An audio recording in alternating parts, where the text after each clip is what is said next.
Hello and welcome back to Viper Bites primetime previews, and we are off to the desert for Monday Night Football, where we have the 8-4 Los Angeles Rams taking on the division-leading 10-2 Arizona Cardinals.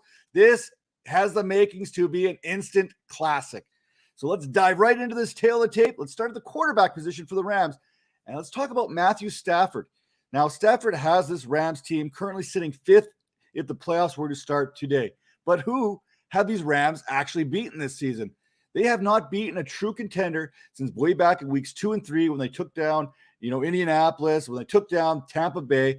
Since week 5, their wins have come against the Seattle Seahawks, the New York Giants, the Detroit Lions, the Houston Texans. They beat up on a beat-up Tennessee Titans team, and they beat the Jaguars.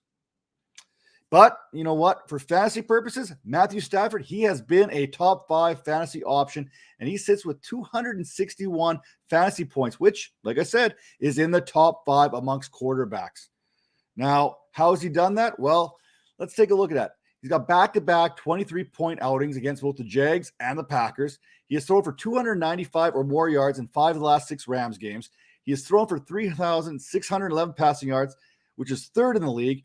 His 30 touchdowns, that sits second only to Tom Brady, and he's only tossed 9 interceptions on 438 attempts. I'm not going to lie, though. I'm not a big fan of this matchup this week. Chandler Jones, he has been known to give quarterbacks nightmares. Now, that with Arizona and how good they have been against quarterbacks this season as far as fantasy concerned, Arizona is a top 3 team when it comes to points allowed against. Now, Stafford, the last time, to his credit, when he faced Arizona, he threw for 280 yards on 26 of 41 passing, finished with 2 touchdowns. And you know what? That's a solid fantasy start. That's 20.3 fantasy points. So, you know what? Matt Stafford, he is a QB1. You're going to play him as such this week, even though it's a tough matchup. Now, heading over to the running back position, Sony Michel, Darrell Henderson, who is it going to be? Something has to be bothering Darrell Henderson still more than what we're led on to believe. Now, Henderson, he's still recovering from that thigh, that quad injury. That has given way to the Sony Michel experiment ramping up. Now, Michel, to his credit, he's doing really good with that opportunity. 121 yards last week on 21 carries. And I wouldn't be shocked if the Rams hold out Henderson another week, as Michel has had that success in the running game. But the Cardinals, they have only allowed 5 backs to score this season and have only given up 1,114 yards rushing.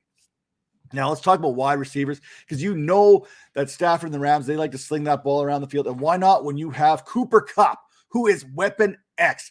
There is literally no way to stop him. In 12 games, he has posted 304 fantasy points. Only Jonathan Taylor has more fantasy points this season. The next closest wide receiver is Justin Jefferson, and he has more than 60 fantasy points back. That is like taking the wide receiver 2, and the wide receiver 82, who I think is like Freddie Swain in PPR, combining their totals and still only getting the wide receiver 2. That is crazy to me. And it's not like it's just been fantasy that he's been dominating at. Let's look at these numbers. Number 1 in targets, 136. Number 1 in receptions, 80. Number 1 in yards, 1366. 1,366 in 12 games? You've got to be kidding me right now.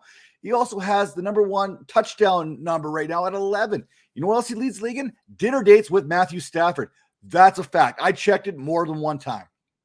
Now, look, Arizona, they were the closest team to stopping Cooper Kupp or containing him. Back in week 4, they limited him to season lows.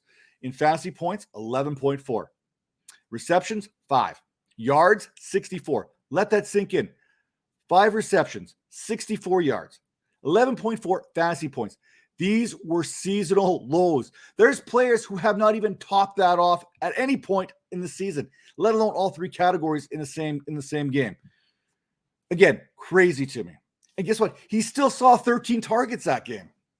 Now, Kupp has 20 or more fantasy points in 6 of the last 7 games, and Arizona is 12th in fantasy points allowed with an average of 33 points per game in which they've surrendered.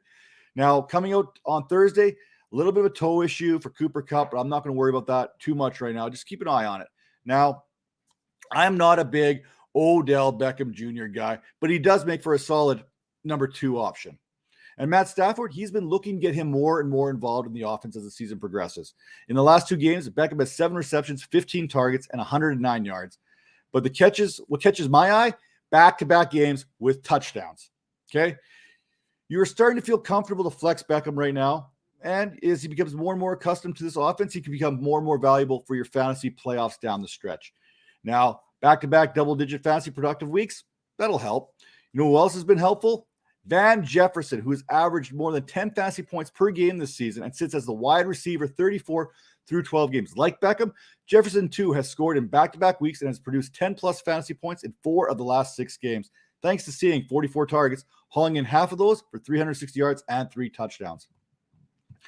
Now, with Beckham in the fold, something has to give. Someone has to suffer a dip in production. It's not going to be Cooper Kupp. It's not going to be Van Jefferson, who has a very specific role. That leaves only Tyler Higbee. And like most tight ends, if Higbee can't find the end zone, he cannot find fantasy relevancy.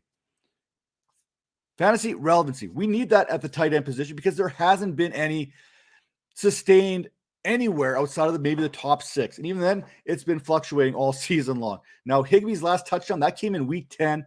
And since then, he has 6 receptions for 51 yards on 11 targets. Arizona, they are tough on tight ends, ranking 4th in fantasy, and have only given up 430 yards this season to that position. Now, let's kick things off. Let's head to the Arizona Cardinals, and let's talk about Kyler Murray. He is facing the 6th best fantasy defense against the quarterback position in the Rams, who are allowing 16.4 fantasy points per game. Now, while Murray has missed some time this season, his 215 fantasy points in 9 games is still good to be QB 13. And his average, that 23.95 per game, there is no one who has more fantasy points per game than Kyler Murray. Now, Murray, he's attempted 271 passes this season in those 9 games, and he has connected 72.7% of the time, which, too, is a best mark in the National Football League. He is not just a running quarterback. He has been making good decisions, spreading that ball around. More on that a little bit later when we talk about these wide receivers. Now, coming back after 3-game absence last week, Murray statistically didn't do anything eye-popping. He did have 2 touchdowns on 11 of 15 passing. He did throw for 123 yards. He did have 59 yards rushing on 10 carries. Oh, yeah, that's right. He also ran the ball in 2 more times and finished with over 30 fantasy points. Yeah, I would say he made up for some lost time last week. Now, last time that Murray faced these Rams, he threw 2 touchdowns, 268 yards, while being sacked 3 times in a Cardinals 37-20 victory back in that Week 4 showdown. Now, James Conner, he found himself on my sit list this week. The Rams are 2nd in yards per carry allowed, 3.8, and have been a top run defense much of the year. He currently sits 7th in run defense, okay? They have also only allowed 1 rushing touchdown in the last 3 weeks, and it looks like Chase Edmonds is ready, and he's been designated to return earlier this week. Now, this is not a knock on James Conner. He is the RB10 and averages 15.7 fantasy points per game. He is literally averaging a touchdown per game right now. No, seriously, 12 touchdowns, 12 games. In fact, he scored a touchdown in 10 of those 12 games. So he's got 2 games with multiple touchdowns, okay? Now, he has produced double-digit fantasy weeks every week since week 6, but this offense, it's different when Edmonds is involved. We've seen both backs coexist as Conner plays the ground and pound, and you know what? Edmonds, he factors heavy in the passing game. They can coexist out there. They're both going to get theirs. They're both going to be flex options. Now, before getting hurt in week 9, Edmonds, he had seen 10 or more fantasy points in 6 of 8 games. There's no reason to believe that both backs cannot be these flex options going forward. I'm not big on either of them this week, but moving forward, I love both of them. Now, DeAndre Hopkins, he is not having a true Hopkins-like season. He sits as the wide receiver 32 heading into this week's primetime divisional showdown. And while he has missed time due to injury, his 15.2 fantasy points, that average has him tied for 18th and is in mid wide receiver 2 range. That's where Hopkins is nowadays. Now, the good news, all these Cardinals pass catchers is the Rams are 21st in fantasy points per game allowed, allowing 35.4 per contest on the season. And they've given up 1,988 yards. So there's some hope out there. There's going to be some production in the receiving game. The bad news, they've only allowed 7 touchdowns, which happens to be the second fewest. Yeah, I don't know which way to lean on this one, but you know what? I need them tutties. Give me those touchdowns. Those are the important thing here. Now, I'm not sure if Hopkins and Murray kind of schedule their time away together on purpose, but Like Murray, Hopkins returned after 3-week absence last week, somewhat making a fantasy impact, scoring a touchdown on one of his 2 catches for 32 yards. Now, last time Hopkins, he saw the Rams and Jalen Ramsey. We didn't get to see as much Jalen Ramsey on DeAndre Hopkins as we might like, but Nuke, he did have 4 catches for 67 yards. These other pass catches for the Cardinals. Christian Kirk, 20 catches, 634 yards, 4 touchdowns. AJ Green, 35, 552, 3. Rondell Moore, 48, 421, and 1. It really has been a committee approach this season as Kyler Murray and most recently Colt McCoy have spread the ball out fairly evenly. You'd think Kirk would be the de facto number 2. As you read his stats, sitting at the wide receiver 28, 139.6 fantasy points. And while that average says 11.6, a deeper look inside of those numbers, it shows that he's recorded 60 or more yards only once in the last 6 games. And 3 of the last 5 games, he has failed to produce more than 9 fantasy points. Last time against the Rams, 1 catch, 5 yards. AJ Green has been that deep shot guy. And if given enough time to turn around, he's been productive. Let's face it. It does get harder to turn around the older you get. Now, Green, he had a productive outing back in week 4, scoring a touchdown on 5 receptions, 67 yards. And Rondell Moore is a boomer bust guy. Mostly bust, but you know what? He's more of a good player for the Cardinals than he is for your fantasy squads. Let's be honest. Now, he is the wide receiver 49 on the season. He has passed 100 yards or 100 fantasy points to date last week, but then again, he only needed like 0.6 and he got 2. So there's that. Kingsbury has said he wants to get him more involved in the offense. I can't get him involved in my fantasy lineups until I see more, and I'm just not trusting him with the playoffs on the line. Now, they say it's always sunny in Philadelphia, but I feel Zach Ertz may like the sunshine in the desert just a little bit more. Winning tends to do that. Now, since being traded to the Cardinals October 15th, Ertz has been the tight end 6, recording 69.3 fantasy points over that time, which works out to about 11.6 fantasy points per game, thanks to 23 receptions, 279 yards, and 3 touchdowns. And that's with only Kyler Murray being under center half the time. Los Angeles, they are allowing 12.9 fantasy points per game this season to opposing tight ends, which ranks 20th. But they have tightened things up in the last 4 weeks, reducing that number to 8.33, which happens to be the 6th fewest.